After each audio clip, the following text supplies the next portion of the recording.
Sudah ketok palu sejak November 2023 silam, konflik Inara Rusli versus Virgon Tambunan seolah tak kunjung berakhir. Inara yang memenangkan gugatan hak asuh dan nafkah anak sebesar 75 juta per bulan untuk 3 anaknya hanya menerima transferan 20 juta rupiah dari Virgon. Padahal sebelum hakim memutuskan 75 juta per bulan sebagai nafkah yang sepadan untuk biaya sekolah dan perawatan anak, Virgon sejatinya sudah tahu pengeluaran anak per bulan. Sebelum ketok palu, pencipta dan penyanyi lagu Surat Cinta untuk Starla itu bahkan selalu mentransfer uang 55 juta per bulan atau jauh dari jumlah uang yang diberikannya pasca resmi bercerai. Lalu benarkah gara-gara cuma ditransfer uang 20 juta per bulan, Inara akan membuat laporan baru terkait dugaan penelantaran anak yang dilakukan Virgon? Sekarang Allah kasih rezekinya yang berbeda, harus mulai berkarir lagi, berjuang sendiri lagi. Ya nggak masalah, tetap disyukuri kan. Ya lebih ke nggak mau ada masalah apa-apa lagi sih, karena pengen fokus ibadah juga. Ya, Inara tidak akan membuat laporan baru karena kasus hukumnya dengan Virgon belum berakhir. Kabarnya Virgon akan mengajukan banding terkait putusan Pengadilan Negeri Jakarta Pusat yang memenangkan Inara atas gugatan hak royalti pada 23 Februari lalu. Virgon serta kakak dan ibundanya berusaha mati-matian menjegal Inara mendapatkan hak royalti 50% atas lagu yang diciptakan Virgon. Kabarnya dalam waktu dekat, kubu Virgon dan pihak label yang membeli hak eksklusivitas 5 lagu itu tanpa sepengetahuan Inara akan mengajukan kasasi. Demi masa depan anak-anaknya, Inara memperjuangkan hak royalti dan nafkah untuk ketiga buah hatinya. Sayangnya kemarin hati Inara dibuat was-was lantaran anak bungsunya mendadak sakit dan harus menjalani perawatan di IGD. Lalu benarkah Virgon belum menjenguk anak bungsunya itu karena ogah bertemu Inara yang selalu siaga di rumah sakit? Mereka belum waktunya lah untuk bisa mengerti dan memahami apa artinya perpisahan orang tuanya gitu. Jadi ya biarlah mereka fokus saja sama pendidikan dan ibadahnya mereka gitu, supaya nggak mengganggu lah aktivitas dan tumbuh kembang mereka gitu sebagai anak-anak.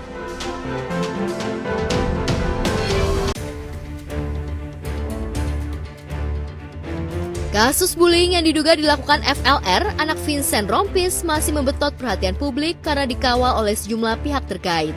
Kabarnya FLR mengalami stres berat lantaran terancam tak bisa mengikuti ujian nasional pada bulan Mei mendatang. Di sisi lain, korban AR juga mengalami depresi berat lantaran mendapat teror dari oknum tak dikenal. Hal itulah yang membuat pihak KPAI fokus concern menangani mental AR pasca remaja 18 tahun itu menjalani rawat jalan. Heru, ayah AR, juga meminta KPAI dan pihak terkait untuk melindungi keluarga mereka dari teror orang tak dikenal. Lantas seperti apa bentuk teror yang diterima AR dan keluarganya? Korban terakhir saya bertemu dengan korban memang agak drop ya, karena banyak mendapat intimidasi. Terus kemudian memang perlu pendampingan. Hari ini sebenarnya Irjen mau ketemu dengan anak korban pun psikolog sepertinya tidak mengizinkan. Jadi intinya kami sini sudah mendapatkan satu solusi yang dapat bisa untuk berpihak kepada semua, baik kepada anak sebagai korban, kepada anak sebagai pelaku, dan juga kepada Binu sendiri. Kasus perundungan yang dialami anak AR pada tanggal 2 dan 13 Februari itu menjadi isu nasional lantaran dianggap mencoreng dunia pendidikan Indonesia. Mirisnya aksi bullying itu terjadi di sekolah unggulan bertaraf internasional, tempat para pesohor menyekolahkan anak-anak mereka. Selain FLR, disebut-sebut ada 7 anggota geng yang diduga membuli AR. 8 anggota geng sudah diperiksa pihak berwajib termasuk anak Vincent Rompis. Sedangkan 3 saksi lainnya adalah Heru, ayah FLR, serta 2 teman AR yang mendengar curhatan AR dan melihat luka lebam di tubuh siswa kelas 12 itu. Lalu benarkah selain FLR, ke-7 anggota geng lainnya berpotensi menjadi tersangka? Jika FLR sudah tidak bersekolah, lantaran malu bertemu teman-temannya, bagaimana dengan ke-7 anggota geng lain yang diduga ikut membuli AR? Benarkah Vincent Rompis merasa dipaksa membuat surat pengunduran diri putranya oleh pihak sekolah? Ini juga mengingatkan mereka terlapornya ini kebanyakan masih di bawah umur, jadi memang harus sangat kita perhatikan juga sebenarnya. Ya saya aja mungkin kalau diberitakan di media seperti apa kan saya juga pasti down. Namun ya makanya minta doa teman-teman juga lah biar cepat selesai semuanya. Awalnya anak-anak diperiksa, mungkin saya nggak bisa ngomong buat yang lain, tapi untuk anak ini diperiksa di sekolah tanpa pihak-pihak yang berwenang lainnya tanpa psikolog dan lain-lain diperiksa, kemudian keesokan harinya dipanggil orang tuanya. Akhirnya diminta untuk mengundurkan diri. Dan ini padahal yang bagian kuncinya adalah minggu depan ujian loh. Jadi bayangkan dari kelas 1 sampai kelas 12 di suatu sekolah yang harusnya sekolah itu membimbing, memberikan pembinaan, tapi seakan-akan ini kok sepihak dan sangat buru-buru ya gitu. Tiba-tiba ya udah mohon mengundurkan diri. Sampai saat ini masih status sebagai siswa BINUS karena kan proses hukumnya masih berjalan. Dan itu harus kita hormati. Lalu ada informasi sanksi yang dikabarkan bahwa ini dikeluarkan Diminta mengundurkan diri, tetapi bukan di DO. Seperti apa nih, Bu? Ya, jadi ini yang sedang kita akan diskusikan untuk mencari jalan keluar dengan berpihak kepada kepentingan anak dan juga kepada kepentingan korban. Kalau memang ada orang tua yang dengan sukarela itu nggak bisa kita larang. Ya, dan penting intinya adalah keberpihakan kepada anak baik sebagai korban maupun sebagai anak pelaku. Berdiri sejak tahun 2009, sekolah tingkat SMA di kawasan Serpong, Tangerang Selatan cepat populer lantaran menjadi salah satu sekolah percontohan bintang 5 yang akreditasinya diakui oleh Kemendikbudristek itu. Tapi siapa sangka di sekolah itu ada geng siswa yang ditakuti dan sudah bertahan selama 9 generasi.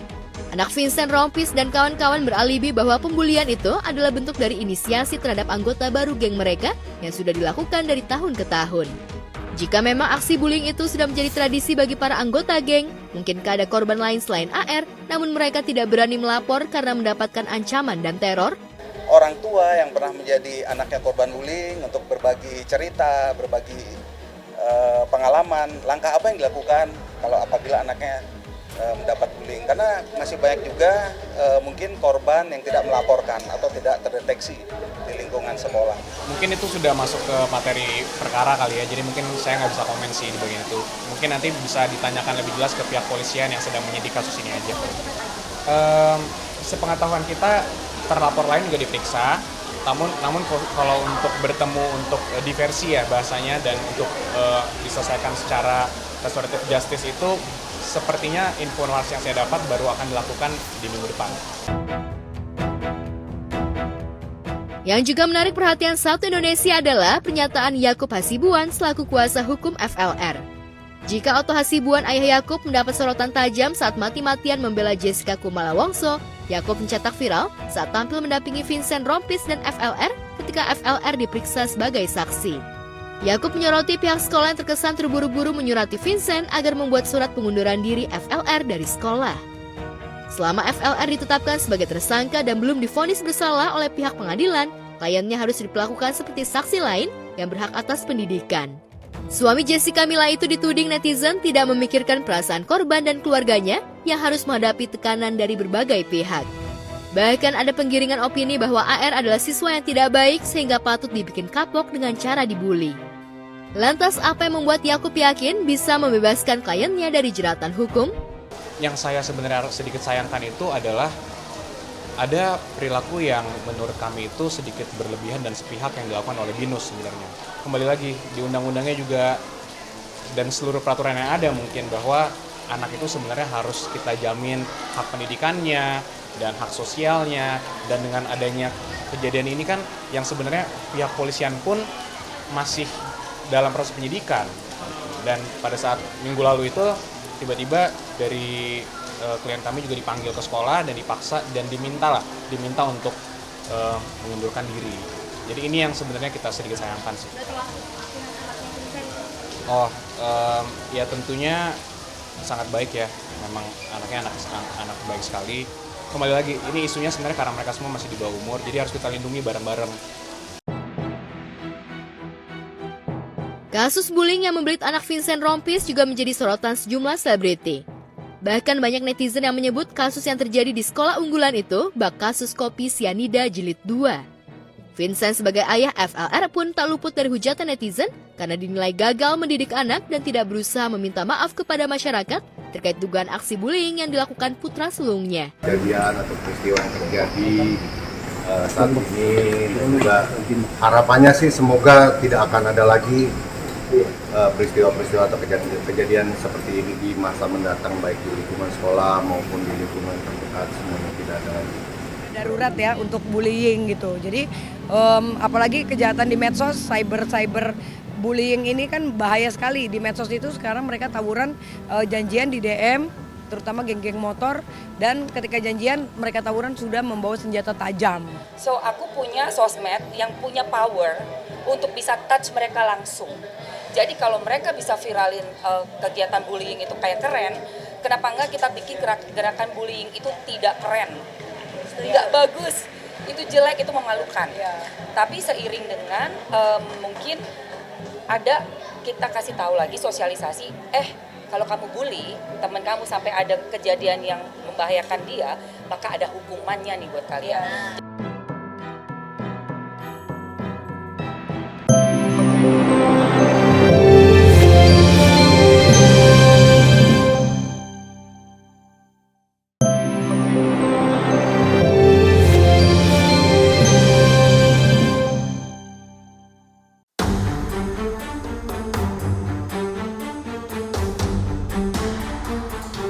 Sementara itu di lain peristiwa, artis Wulan Guritno secara mengejutkan menggugat secara perdata mantan kekasihnya Sabda Ahesa ke Pengadilan Negeri Jakarta Selatan. Setelah ditelusuri lebih jauh, Wulan menggugat Sabda gara-gara hutang. Diketahui mantan kekasihnya itu tak kunjung mengembalikan dana talangan renovasi rumah kepada Wulan Guritno. Di dalam sistem informasi penelusuran perkara PN Jaksel, gugatan Wulan tersebut telah didaftarkan pada 26 Februari 2024. Hal itu dibenarkan oleh Humas Pengadilan Negeri Jakarta Selatan. Kita memang betul menerima pendaftaran gugatan perdata, tapi gugatan sederhana ya. Nah itu didaftarkan oleh kuasa hukum Sri Wulandari alias Wulan Guritno ya, betul ya. Itu Rabu 7 Februari 2024. Gugatannya mengenai gugatan perbuatan melawan hukum. Nah, sebagai pihak tergugatnya Sabda Yagra Ahesa. Jadi kemarin itu hari Kamis 22 Februari sudah sidang yang pertama. Namun pihak Sabda Yagra tidak hadir. Oleh karena itu kemudian hakim yang bersangkutan menunda untuk memanggil kembali hari Kamis besok tanggal 29 Februari. Jamnya jam 9, jam 10 itu jadwalnya. Tapi kemudian pelaksanaan sidangnya kan tentu menunggu kehadiran para pihak. Agendanya masih memanggil yang bersangkutan karena yang pertama kan belum hadir. Makanya besok kalau penggugat dengan tergugat hadir, maka penggugat membacakan jawabannya, gugatannya. Kemudian pihak tergugat akan diberi waktu oleh hakim yang bersangkutan untuk membuat jawaban. Dalam gugatannya, Wulan mengajukan sejumlah tuntutan, salah satunya meminta agar tergugat Sabda Ahesa diwajibkan mengembalikan dana talangan terkait renovasi rumah yang terletak di Jalan Kemang Timur, Pejaten Barat, Pasar Minggu, Jakarta Selatan sebesar 396 juta rupiah. Gugatan Wulan terhadap mantan kekasihnya itu sontak mengundang komentar beragam dari netizen. Tidak sedikit yang beranggapan kalau berpacaran dengan pria berondong hanya melihat faktor materi semata.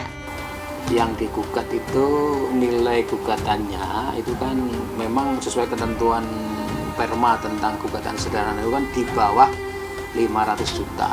Itu gugatan sederhana tuntutannya. Yang dituntut itu nilainya 396 juta. Kalau kita melihat di dalam dalil gugatan itu memberikan dana talangan, dana talangan untuk renovasi rumah. Apakah nanti betul atau tidak dana talangan, apakah itu utang piutang, apakah itu dalam bentuk perjanjian yang lain, kan nanti di persidangan.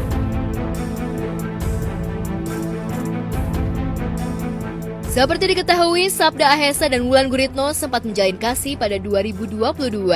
Hubungan mereka menjadi sorotan publik lantaran keduanya terpaut usia yang cukup jauh, sekitar 15 tahun. Hubungan keduanya kabarnya sudah mengantongi restu dari orang tua Sabda Ahesa. Tapi apa mau dikata, kisah asmara Wulan dan Sabda tak bertahan lama.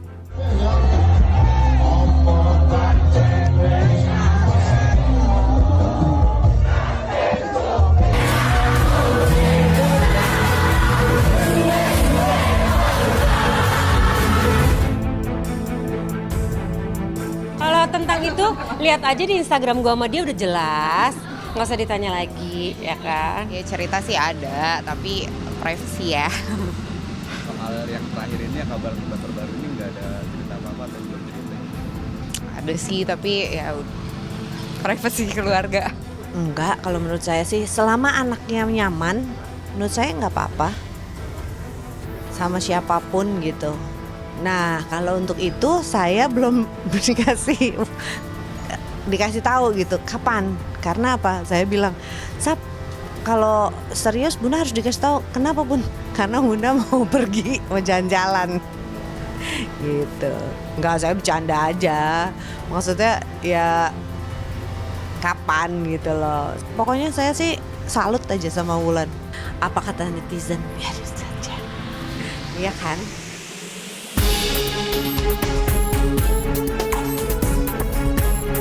Sementara itu di tempat yang sama, sidang pra-peradilan Siskae sebagai pemohon dalam kasus produksi film porno kembali digelar dengan agenda putusan.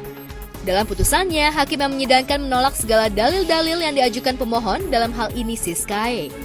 Baru saja kita mengikuti sidang dalam agenda putusan dalam perkara Prapit nomor 24 PN JKT Sel, yang dimana dalam putusan hakim tunggal tadi menolak segala dalil-dalil yang diajukan pemohon.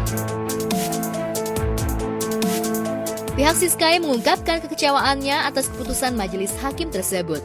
Lantaran pihaknya sebagai pemohon sudah membuktikan bukti surat dan saksi yang diajukan di persidangan.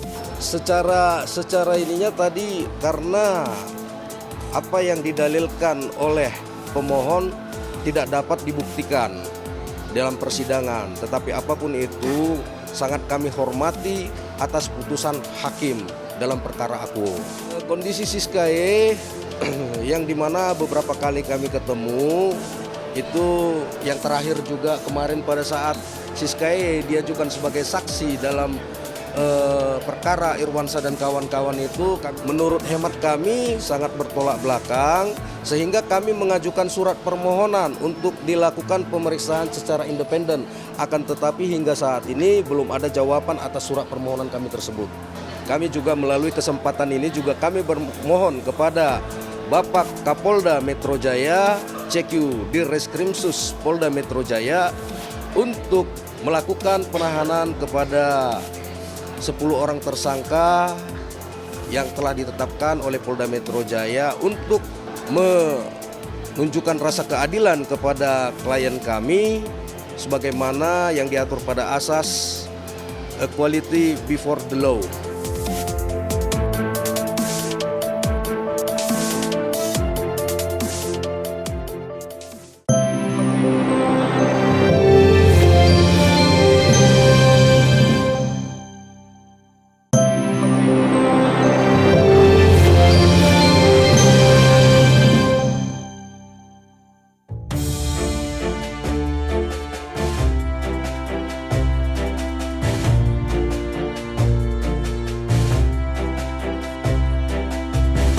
Pemirsa, aksi seorang wanita dengan lancang balik memarahi satpam sebuah minimarket menjadi viral.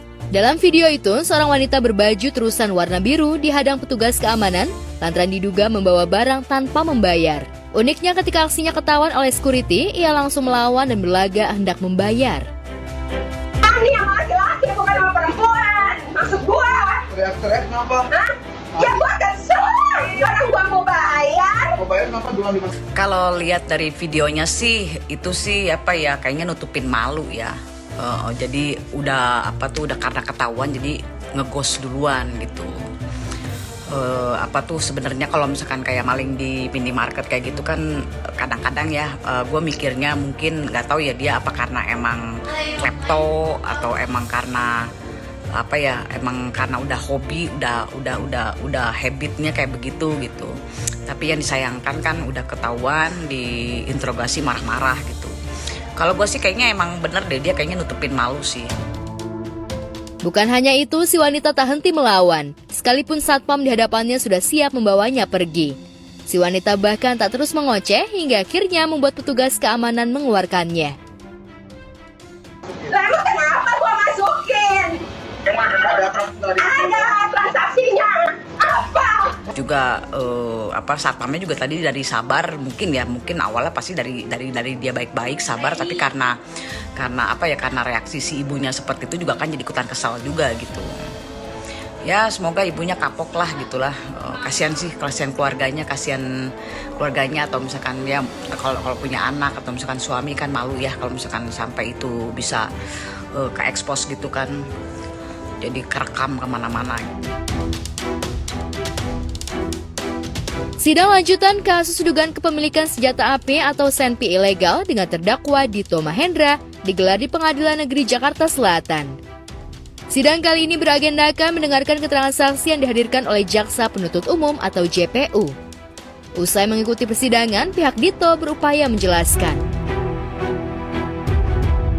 Pada kesempatan itu, pihak pengadilan sengaja memperlihatkan senpi dan mendengarkan penjelasan saksi Ketua RT di kediaman mantan kekasih Nindi Ayunda itu yang menceritakan bagaimana senpi bisa ditemukan di ruangan khusus oleh penyidik yang menggeledah rumah Dito Mahendra. Lantas bagaimana pihak Dito menanggapinya?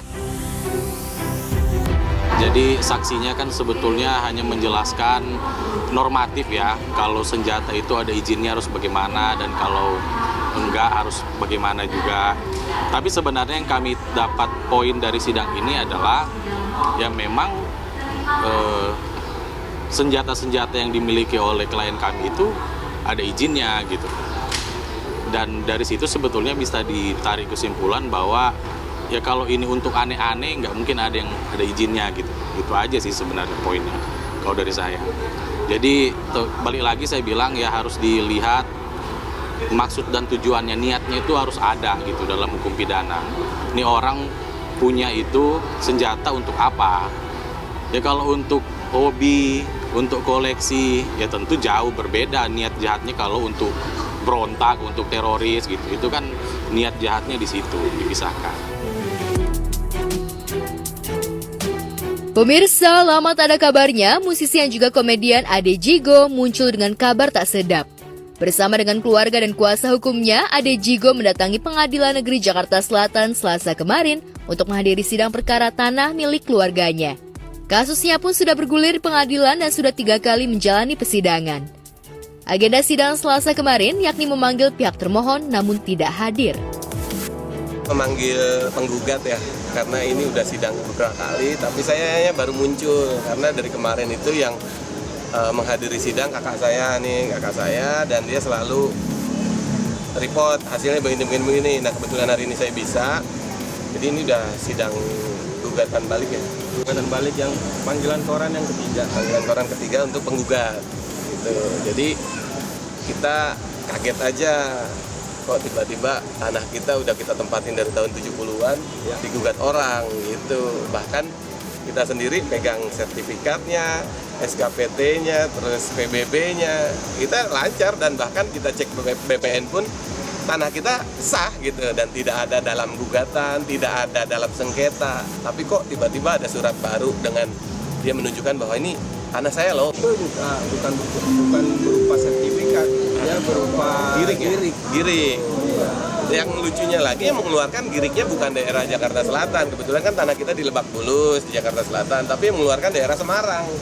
Giriknya itu diduga di daerah Semarang. Nah, kita sampai detik ini pun sama tim pengacara masih mencari tahu siapa sih yang mengeluarkan girik itu.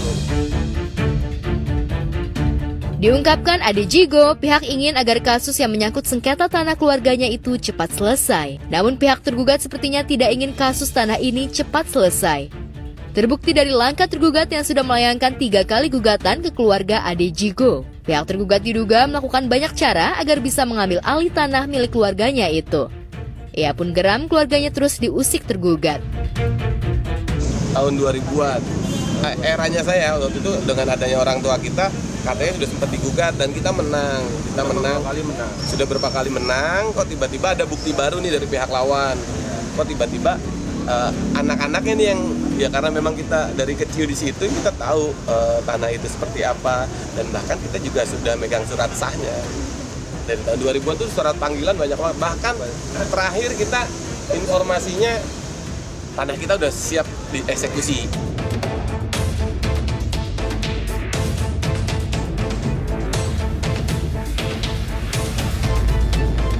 Ade menyebutkan keluarga memiliki tanah dan bangunan seluas 11.600 meter persegi yang terletak di kawasan Lebak Bulus, Jakarta Selatan. Tanah seluas ribuan meter itu merupakan milik 10 kepala keluarga Ade Jigo. Lantas benarkah konflik kepemilikan tanah yang kini sudah 3 kali sidang itu merupakan korban dari mafia tanah yang marak terjadi belakangan ini? Ya, saat ini rumah mereka ini kan terancam untuk dieksekusi. Tetapi ada beberapa hal kejanggalan di sini. Yang pertama adalah itu ada perbedaan nama di antara putusan dengan di sertifikat. Kenapa begitu? Di sertifikat namanya berbeda. Di putusan eksekusi namanya beda. Dalam administrasi hukum itu nama itu sangat menentukan walaupun satu huruf karena itu berbeda identitas. Ya. Yang kedua adalah objeknya berbeda. Yang ketiga adalah ini sertifikat mereka belum pernah dibatalkan dan belum pernah ada sengketa, tiba-tiba akan dieksekusi. Makanya mereka ini meminta perlindungan hukum sebenarnya kepada negara ini. Apakah proses eksekusi itu apa segampang itu mengambil hak milik orang lain gitu. Ya. Gitu. Selanjutnya boleh ditanya sama mereka ini juga. Tapi abang sebagai pendampingan hukum dari Pak Ade juga sebelumnya sudah ada komunikasi nggak Bang dengan pihak sana untuk coba? Sudah. Kita ada mengirimkan beberapa surat itu ke Ketua Badan Pengawas, Ketua Mahkamah Agung, Ketua Kamar Pengawas juga meminta perlindungan hukum. Tetapi ada jawaban itu tidak ada pelanggaran, tidak profesionalisme dari pengadilan sini. Itu sah-sah saja mereka jawab itu. Tetapi yang perlu diperhatikan adalah jika sesuatu tanah bisa dieksekusi, padahal itu berbeda namanya dan berbeda objeknya, itu kan bahaya untuk di negara ini. Itu bahaya. Itu perlu ditelusuri lebih lanjut, dipelajari lagi sama Mahkamah Agung, apakah memang ini diperkenankan kalau berbeda nama. Itu saja. Dan itu kita sudah minta perlawanan di sini atas eksekusi tersebut. Yang menjadi fakta menarik adalah ini bukan hanya sekali ya gugatan ini, tapi sudah kesekian kalinya 3 kali lah dan juga berhasil menang. Ada indikasi dari ini mafia tanah? Kalau indikasi mafia tanah kita nggak bisa menyebutkan karena tidak ada fakta bukti hukum ya. Kita tidak bisa, nanti biar publik saja yang menilai. Tetapi mereka memang sudah menang dari tingkat pertama, tingkat kedua, tingkat ketiga menang. Putusan PK baru mereka kalah. Tetapi putusan PK ini kan berbeda. Itu yang saya maksudkan tadi. Namanya di putusan PK ini berbeda. Contohnya satu, pemohon perlawanan satu ini namanya Lasio. Kalau di putusan PK tersebut Casio. Lasio dan Casio itu bisa orang berbeda. Itu saja yang harus dibereskan sama peradilan ini. Itu yang kita minta perlindungan hukumnya. Apakah dengan serta-merta itu ditiadakan langsung dieksekusi walaupun namanya berbeda? Masalah tanah keluarga Ade Jigo itu bermula ketika keluarga Ade Jigo digugat oleh seseorang asal Semarang terkait kepemilikan tanah di Lebak Bulus itu yang sudah didiami Ade sejak kecil. Gugatan tersebut membuat Ade dan keluarganya terkejut, sebab Ade mengklaim punya seluruh surat kepemilikan tanah tersebut. Kita ketemu dan belum pernah ada tawaran harga, juga belum pernah ada. Kalau tawaran harga itu nanti ya dibicarakan. Kalau penawaran harga itu kan nanti kalau objeknya sama, kalau nama orangnya sama. Ini nama orang dan objeknya saja belum beres, gimana lagi mau menawarkan harga gitu? Masa kita mau menawar harta orang, tanah orang, kan nggak mungkin gitu. Ini dulu lah dibereskan. Benar nggak Lasio dan Casio itu berbeda, terus objek bidangnya itu berbeda. Bu Muti tadi, Bu Muti didatengin, dan suruh ketemu di lokasi yang ditentukan. Tapi bukan mediasi, tapi malah ditawar gitu tanahnya. Ya, jadi ada beberapa warga di situ lah, warga Gunung Balong Lebak Bulus itu ditawari, tapi kan perlu disepakati harganya dulu. Itu yang kedua ya. Pertama adalah objeknya apakah sama, kan begitu. Objeknya dulu disepakati. Kalaupun mereka mau transaksi kesepakatan damai, kan objeknya harus jelas disebutkan. Nama-nama pihaknya juga harus disebutkan. Itu yang ditulis dalam akta jual beli di notaris. Kalau namanya saja beda, gimana mau transaksi jual beli gitu.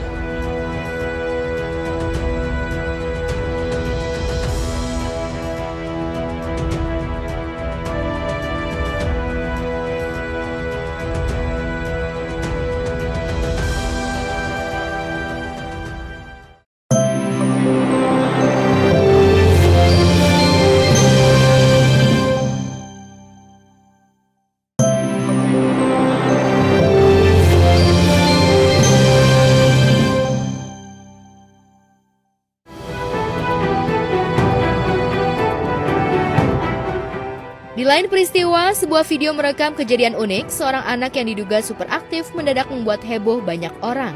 Sebab anak kecil itu terbawa balon gas.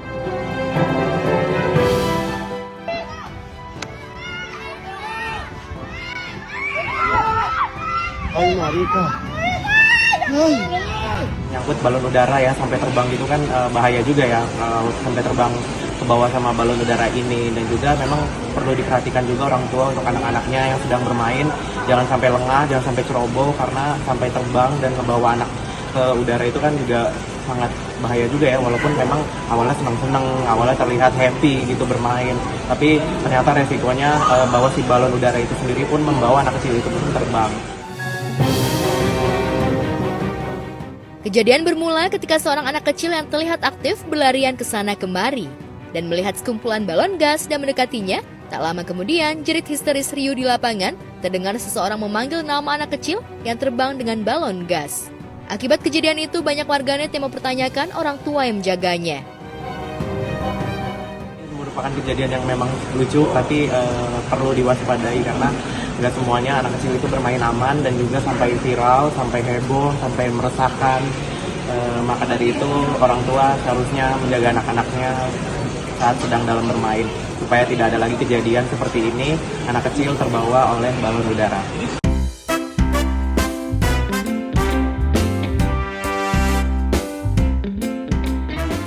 Ajang pencarian bakat X Factor Season 4 semakin seru, persaingan satu dengan lainnya semakin terasa sengit. Senin malam lalu, penampilan setiap peserta begitu memesona sehingga membuat juri terkagum-kagum. Pada sesi ini, Ariel Noah yang duduk sebagai juri langsung setuju dengan aksi Asmara Laya yang menyanyikan lagu Di Belakangku, lagu yang dipopulerkan dengan Noah. Sebenarnya cuma tadi ada beberapa eksekusi yang menurut gue mereka jauh lebih bagus untuk latihan sebenarnya. Jadi tadi mungkin kayak nerves, gue nggak tahu sih ada nervous atau apa. Tapi yang jelas minggu ini sih mereka jauh lebih bagus daripada minggu lalu, karena ya juga lagunya baru lagu pilihan mereka juga minggu ini, dan ternyata emang tepat itu lagunya buat mereka, pas sekali gitu. Kalau soal ekspektasi belum, karena apa segala macam, tetap muka juri juga mungkin gimana, tapi sebenarnya udah bukan alasan ya untuk kayak itu aja menjadi alasan gitu. Cuman kalau soal ekspektasi belum. Kagum, haru hingga merasa bangga tertuang di panggung. Belum bisa ditentukan siapa yang bakal menjadi The One X Factor Indonesia. Para juri seperti Vidi Aldiano dan Elo yang ditemui mengaku senang dan bangga atas penampilan para peserta. Keduanya tak lupa memberi pesan semangat untuk peserta yang tersisih. Aku ngelihatnya yang sehari ini gitu tidak sespesial yang sebelumnya sih gitu. Maksudnya sayang sekali kalau memang ya ternyata vote-nya memang nggak cukup untuk buat membuat mereka bertahan. Tetap bertahan, jangan bubar, tetap bikin karya sesuatu dan yang terus berusaha lagi untuk jadi yang lebih baik di industri musik Indonesia. Cuman ya namanya juga kompetisi ya, maksudnya, dan gue senangnya mereka tuh pulang minggu ini juga bukan dengan kayak penampilan yang buruk gitu, penampilannya bagus. Tadi juga banyak yang puji juga waktu di backstage juri pada bilang karena tuh bagus minggu ini, bagus minggu ini. Jadi gue lega bisa melepas TAV di kompetisi ini dengan penampilan terakhirnya tuh yang rootsnya mereka gitu. Kalau strategi ya gue sih tetap pingin peserta-peserta gue tuh stay true to themselves gitu loh. Maksudnya ya sekarang sih tinggal sisa Peter sama Marisa kan. Jadi Peter dan Marisa gue selalu bilang jangan sampai mereka itu kehilangan identitasnya mereka lah. Mau temanya apapun minggu ini atau minggu depan gitu ya, tetap harus bisa stick to their identity gitu, cari nyanyinya, jangan terpengaruh sama yang lain-lain, supaya karena kalau X Factor mereka kan menjadi artis yang sendiri gitu kan. Jadi gue pengen mereka brandingannya dari X Factor tuh sudah dibangun.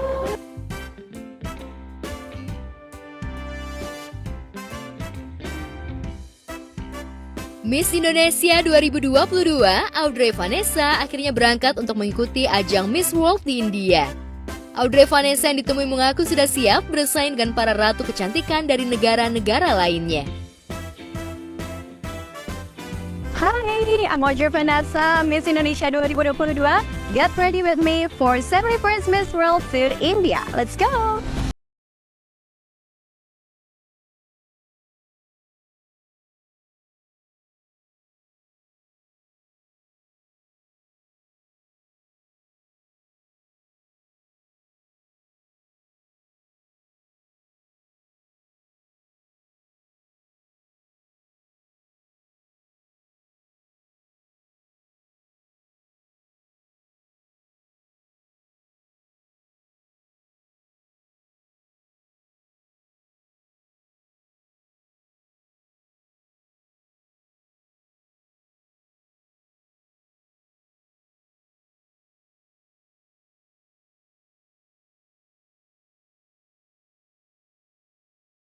dan cari kontestan Indonesia. Thank you so much.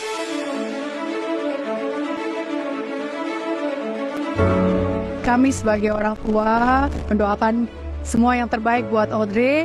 Harapan kami dia juga bisa mengharumkan nama Indonesia, memberikan yang terbaik, best version of herself.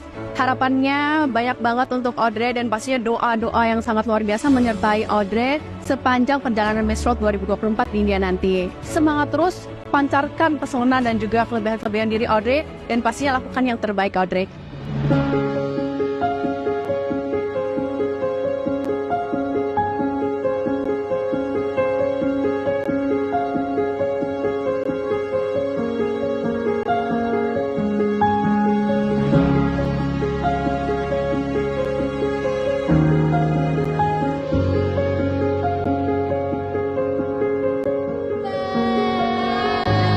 Thank you so much for coming. Menurut Liliana Tanu Sudipyo selaku Chairwoman of Miss Indonesia Organization, Audrey sudah dibekali dengan banyak persiapan mulai dari kelas public speaking, kelas tari, kelas hairdo, dan karakter building, serta lain sebagainya untuk maju sebagai Miss World 2024. Sedangkan Audrey menjelaskan mengenai hal yang ingin ia tonjolkan di Miss World ini adalah beauty and wonderful of Indonesia. Aku sebagai Audrey Vanessa Miss Indonesia 2022 akan berangkat ke India untuk mewakili Indonesia on the 71st Miss World. Tentunya selama 1,5 tahun banyak sekali persiapan yang sudah dilakukan dari segi fisik, segi spiritual, intelektual, melalui kelas-kelas, kelas tari tradisional, kelas makeup hairdo, dan kelas public speaking, character building, dan banyak lagi yang lainnya. Dan semua kelas-kelas ini adalah untuk mempersiapkan aku. Persiapan Audrey Vanessa diakui oleh Priscilia Carla Yules, Miss Indonesia 2020 yang sempat bertanding di Miss World 2020. Carla mengungkapkan jika ia dan Audrey seringkali berkomunikasi, termasuk memberikan sejumlah tips dalam menghadapi pesaing dari negara lain. Oke, tentu nanti saat aku menuju Miss World akan ada 120 negara dan mereka semua adalah wanita-wanita yang sangat hebat, sangat luar biasa. Setiap dari Miss dari negara masing-masing adalah terbaik dari negara yang masing-masing. And I really can't wait to meet them dan juga share my thoughts with them, share my advocacy, and we can learn and share together. Tapi di sini aku tidak akan takut atau tidak akan terintimidasi. Aku hanya datang ke sana untuk memberikan yang terbaik dan memberikan terbaik untuk Indonesia. Biasanya memang setiap tahunnya pasti there is something exciting, something new. Tapi there's one new challenges yaitu fast track head-to-head challenge yang akan mengangkat tema dari G20. Tapi tentunya kalau about Miss World, tema yang selalu akan dibawa dari tahun ke tahun adalah Beauty with a Purpose. Bagaimana setiap Miss memiliki advokasi untuk bring a positive impact to their society. Tentu insecurity adalah hal yang normal, tapi kita jangan biarkan insecurity itu mengganggu kita sehingga kita tidak bisa berkembang ya. Karena kalau kita insecure, maka kita akan terputar-putar di situ membandingkan diri kita dengan yang lain. Maka dari situ janganlah kita fokus di kelemahan kita, tapi kita fokus di apa yang kita miliki, terutama di kekuatan-kekuatan kita, sehingga kita bisa menjadi pribadi yang lebih optimal. Untuk semua wanita Indonesia, kalian adalah wanita yang hebat, kalian pun semua memiliki suara, dan apapun yang ingin kalian perjuangkan, you have the rights and you have the potential and you have the strength to do it. Just be the best versions of yourself, keep optimizing what you have, don't forget to go for your dreams and do the best for it.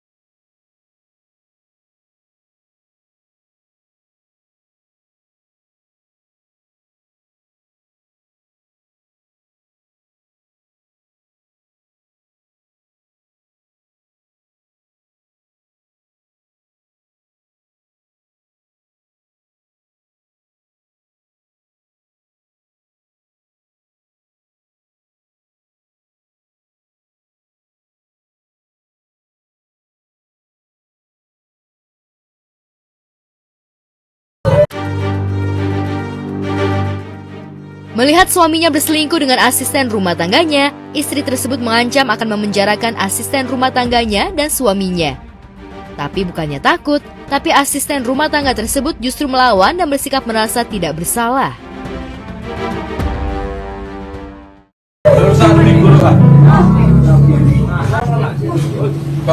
Toy.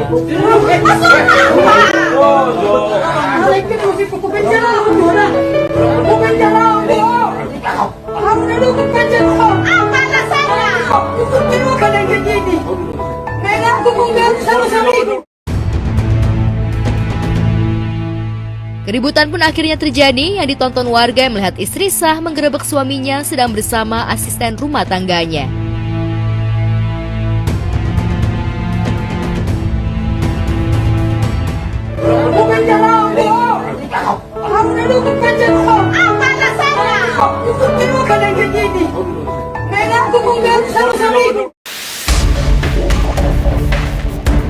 Sementara itu, mantan suami artis berinisial CK dan DL, GSH, diduga melakukan aksi koboi di jalanan Jatinegara, Jakarta Timur pada Kamis 8 Februari 2024 lalu.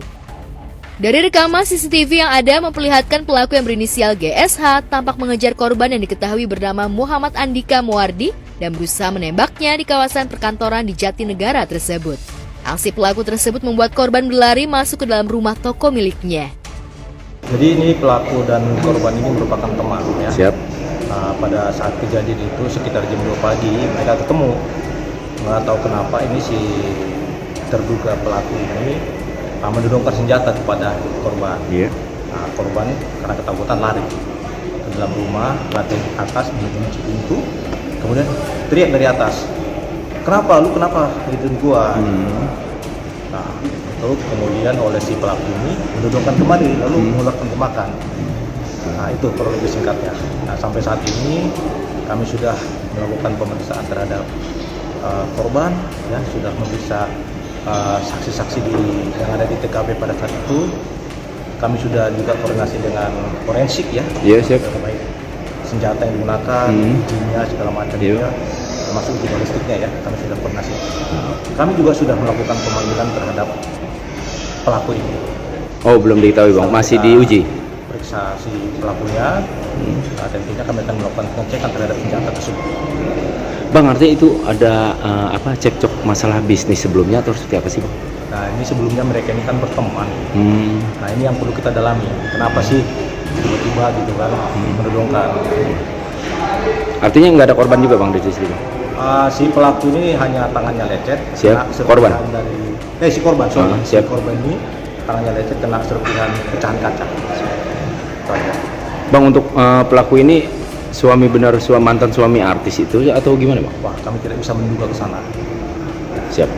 Bang, artinya masih dilakukan pengejaran untuk pelaku sendiri? Keributan terjadi di depan sebuah kantor di Jalan Jatinegara Timur, Jakarta Timur. Dua orang pria terlibat perselisihan hingga salah satu diantaranya mengeluarkan sepucuk pistol. Dari rekaman kamera pengawas, pelaku menodongkan senjata api ke arah korban yang ketakutan berupaya masuk ke dalam kantor. Kasat Reskrim Polres Metro Jakarta Timur mengatakan berdasarkan hasil pemeriksaan sementara antara pelaku dengan korban saling kenal dan memiliki hubungan pertemanan. Sementara itu, polisi telah melakukan pemanggilan sebanyak 2 kali terhadap pelaku, namun hingga kini belum datang dan petugas kini melakukan pengejaran.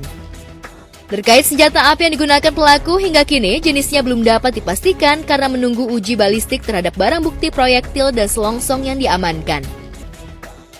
Dia nembak ke bawah dulu, entah sengaja ketembak atau apa, terus kedua baru diarahkan ke saya. Saya lagi duduk di atas itu, pas tuh di atas bangku itu ada peluru, saya menghindar. Sempat kena luka kecil, pecahan kaca. Udah saya bikin laporan juga ke Polres Jakarta Timur.